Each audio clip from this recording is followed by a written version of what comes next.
Well, if your car is ever damaged in an accident or repaired through a major insurance company in this country, there are major state and federal lawsuits underway that you should probably know about. Auto body shops across the United States, more than 500 of them, claim that some big insurance companies have long deliberately skimped when it comes to repairing damaged vehicles.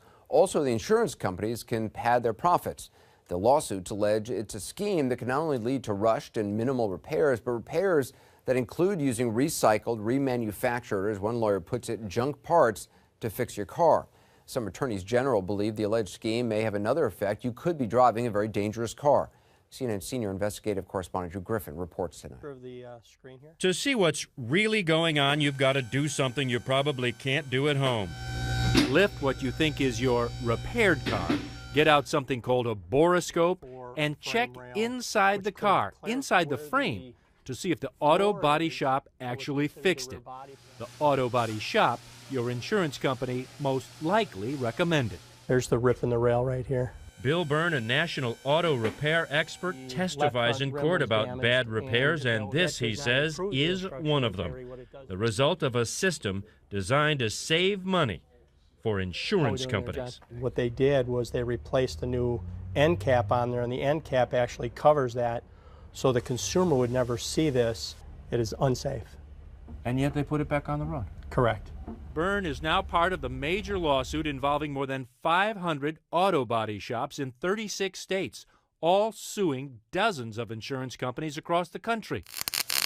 The shops believe the insurance industry is involved in a deliberate system to send you and your car to shops that are pre-selected by insurers to do the absolute bare minimum to fix it, even telling body shops to use used or recycled parts because they're cheaper.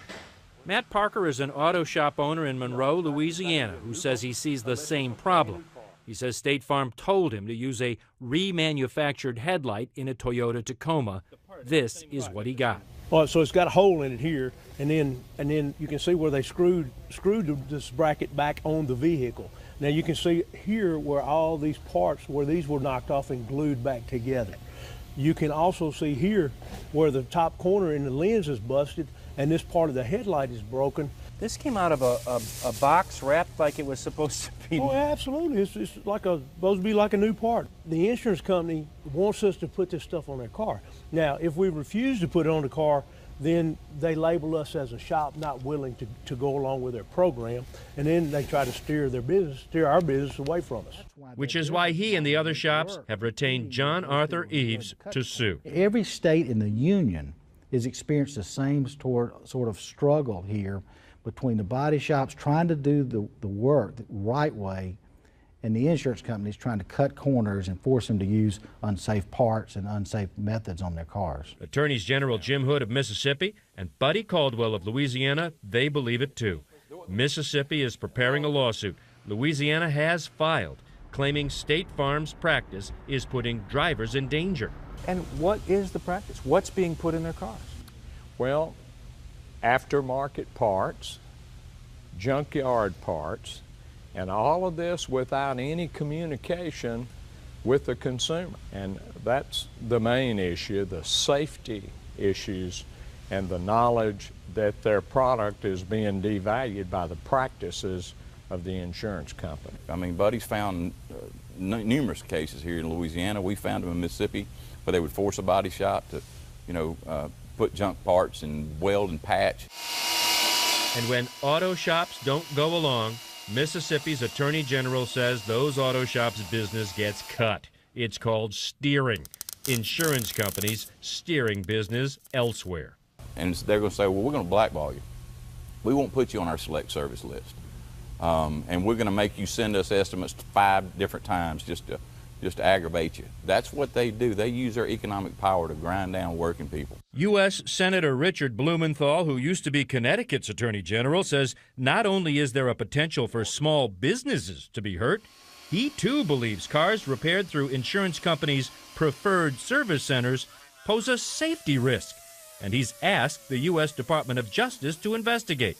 Salvage parts, inferior or even counterfeit parts certainly raise safety concerns, and often those kinds of parts are involved in this practice of steering, and that's why I have been concerned for years about it.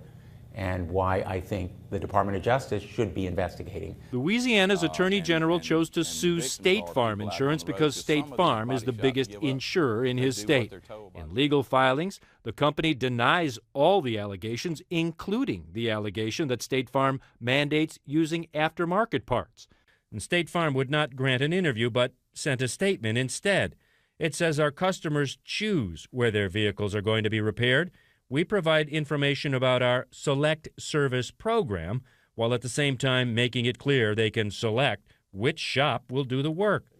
State Farm told us to bring our specific questions to Neil Oldridge with the National Association of Mutual Insurance Companies. It is just not in the economic interest of the insurer to have a car go in and out of an auto body shop 3 or 4 times to get it right. Why would insurance companies require or recommend used parts, fixed parts, off-market parts?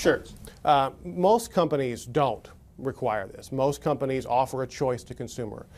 Most of any sort of aftermarket part that you might hear about are usually cosmetic parts. So they're nothing related to the safety, the mechanical parts of the operation of the vehicle. There are laws in almost every state that require consumers to be told that if their aftermarket parts are going to be used, and then what those parts are. We found that notice on page 4 of this estimate, on page 6 of this one.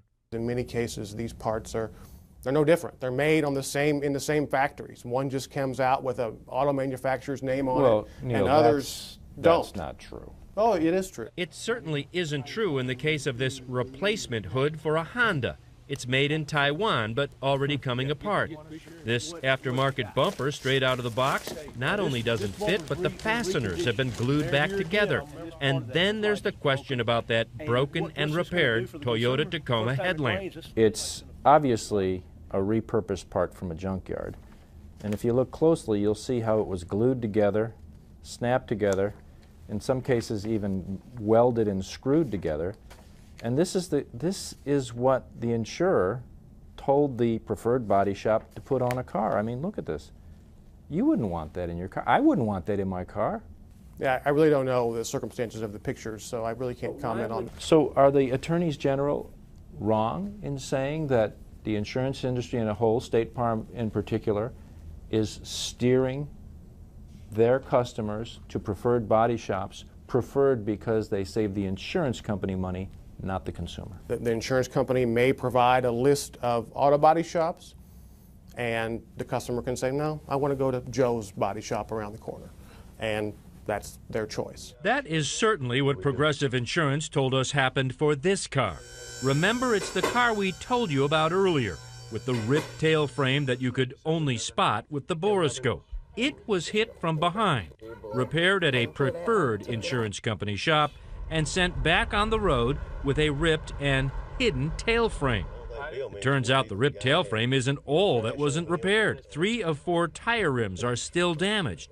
The undercarriage of the car has been pushed in, according to auto expert Bill Byrne, and outside the paint job is filled with pockmarks. Progressive Insurance says they didn't choose the body shop, the owner did. Well, this is the owner, Eugenia Randall, a single mom who needs the car to carry around her 2-year-old son Roman. And she remembers the conversation with Progressive much differently.